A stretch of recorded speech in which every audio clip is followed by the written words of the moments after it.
অনেক সাত করে মেয়ের নাম রেখেছিলাম চন্দা। সেই সোনার চাঁদ আমি মাটির বিছানায় শোয়াতাম, খাওয়াতাম ভাতের ঘাড়। খাঁটি বাংলায় যাকে বলে ফ্যান। 2 টাকার চিনি কিনে খাওয়ানোর লোক ছিল না সেদিন। ভাতের মার খেয়ে মেয়ে আমার বড় হতে লাগলো। একজনের মা তার সন্তানকে 3 বেলা ভাতের মার খাওয়াতে পারে, আমার জানা ছিল না। আমি পেরেছি, আমি সব পারি। অকর্মা মানুষেরা সব পারে। সে কাজকেও ভয় পায়, স্বামী হারাতে ভয় পায়, তাকে তো সবাই পারতে হবে। তার মেয়ের দুধ পাবে কোথায়? মেয়ের বাবা ধনী, ছেলের বাবা মায়ের আদরের মেয়ে কিছুই নেই। মেয়ে তার নিজের এক দায়িত্ব তাকে বহন করতে হবে। তবু দিন কেটে যেতে লাগলো আমাদের। এভাবে কেটে গেল প্রায় 3-4টা বছর। এরপর নতুন একটা অধ্যায় শুরু হলো। স্বামী আমার ঢাকায় বাসা নিয়েছে। আমাদের কষ্ট সহ্য করতে না পেরে এই ব্যবস্থা।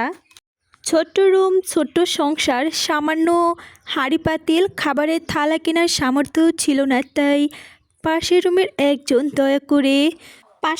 একজন 2টো পুরনো প্লেট দিয়েছিল, সেটা আমি নিয়েছিলাম। তখন আমাদের কোনো কষ্ট ছিল না। সামান্য আয়ে খুব ভালোভাবে না হোক সাধারণভাবে চলে যাচ্ছিল। স্বামী সন্তান নিয়ে খুব সুখী ভাবতাম নিজেকে।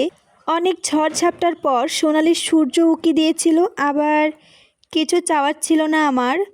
আত্মীয় স্বজন বলতে কেউ ছিল না আমাদের। 2-3টা বছর কেটে যায়, কেউ খবর রাখিনি। মরে গেছি কিনা বেঁচে আছি সেইটুকু জানারও কেউ প্রয়োজন মনে করেনি। কারোর জন্য কোনো দুঃখ ছিল না সেদিন। মাঝে মাঝে মন খারাপ হতো। রাতের আধারে আলোর নগরীতে বড় বেশি ঝাঁঝালো মনে হতো। চারদিকে কত লোকজন, তারা আমার কেউই নয়।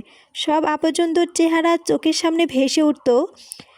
চোখের পানিতে বেশিক্ষণ থাকতো না, তারা ঝাপসা হয়ে যেত। জানালা বাইরে খুলে বাইরের দিকে তাকাতে মনে হতো এই বুঝি পরিচিত কাউকে দেখব। আস্তে আস্তে সবাই চলে যেত। মেয়েটাকে বাইরের দিকে তাকাতে দেখতাম, সে কাঁদছে। চন্দা, তুমি কাঁদছো কেন? তুমি কখন থেকে কাঁদছো? তোমার কান্না দেখে আমি কাঁদছি। তুমি কাঁদছো কেন মা? তোমার কি হয়েছে? মেয়েকে জোরে ধরে বলতাম, কিছু হয়নি, এমনি। এমনি বুঝি কেউ কাঁদে? তুমি আর কাঁদো না মা, আমি বড় হয়ে তোমার সব কিছু কিনে দেব। তুমি প্রতিদিন একটা করে শাড়ি পরবে। বাবা কেবল না আরেকটা শাড়ি কিনে দিতে বলো না মা। আমি আর কাঁদবো না। আমি কেন কাঁদবো? আমার মেয়ে আছে, আমার আর কি চাই? সুখ যাদের স্বপ্ন, তাদের সেই সুখ তো স্থায়ী হতে পারে না। দুঃখীদের জীবনে দুঃখ তো সে তো স্বপ্নের মতো, রাত পোড়ালেই শেষ। তাকে ধরে রাখার সামর্থ্য কারণেই স্বপ্ন দেখার মতো শেষ হয়ে আসছে, ভোর হয়ে আসছে, আর বাকি নেই। স্বপ্ন ভাঙার সুর বেজে উঠছে।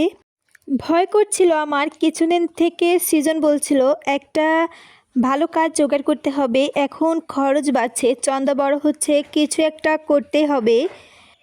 তাই একটা কাজ নাকি জোগাড় করছে। মোটামুটি ভালো টাকা পাওয়া যাবে, আমাদের আর দুঃখ থাকবে না। প্রতি রাতে আমাকে নতুন নতুন স্বপ্ন দেখাতো সৃজন।